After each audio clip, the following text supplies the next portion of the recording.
What does the shadow mean to you? Can you see your shadow? Is it noon all day long? Happy Monday, everyone. In my Substack article that I posted today, we talked about it last Monday, where we're in a retrograde period. Mercury's retrograde. This week marks the middle of Mercury retrograde, as well as when Mercury goes back into the sign of Leo. What does any of that mean, Sarah?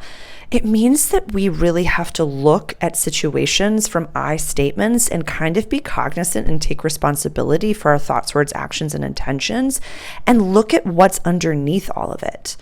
You know, in the spiritual community, the shadow self, shadow work, there's so many different lenses. There are so many different doctrines. There's so many different ways that you could really look at this work.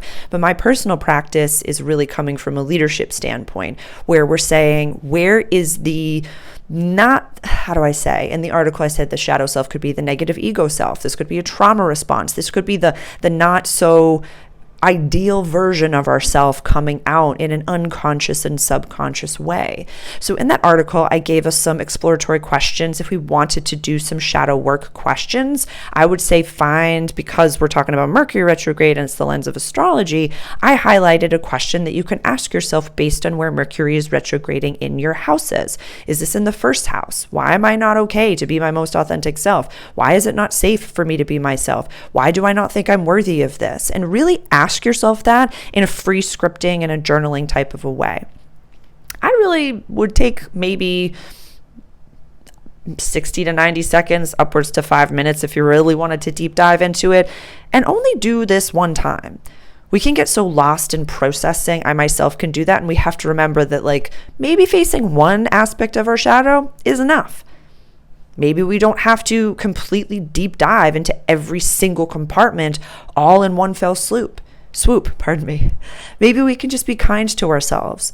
We're quadrupling down, as Gary Vee said in August, and we're hustling and we're working towards that paradigm that we are really focused on and that we're creating for ourselves with our thoughts, words, actions, and intentions. We are staying so focused and in our lane right now. We're not really slowing down. Maybe be kind when it comes to the shadow work. Maybe be gentle with yourself. The parable that I gave in my Substack article is, you ate moldy food. It came up or down. I know it's gross.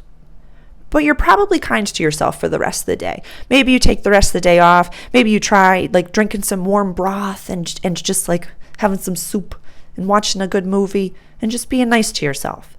Maybe when you're shining a light on one facet of the diamond that you are that is not as polished as you want it to be, and looking at those subconscious, unconscious programs, maybe be kind to yourself and not swan dive head first into it like I know we all want to do right now, but just face one. Because we know in a quantum space, how we do one thing is how we do everything. So maybe, just maybe, stay with me, if you heal this one aspect of yourself and cleanse and clear it, give it over to the full moon next week. Maybe that helps just in a quantum space. Maybe other things get cleansed and cleared naturally.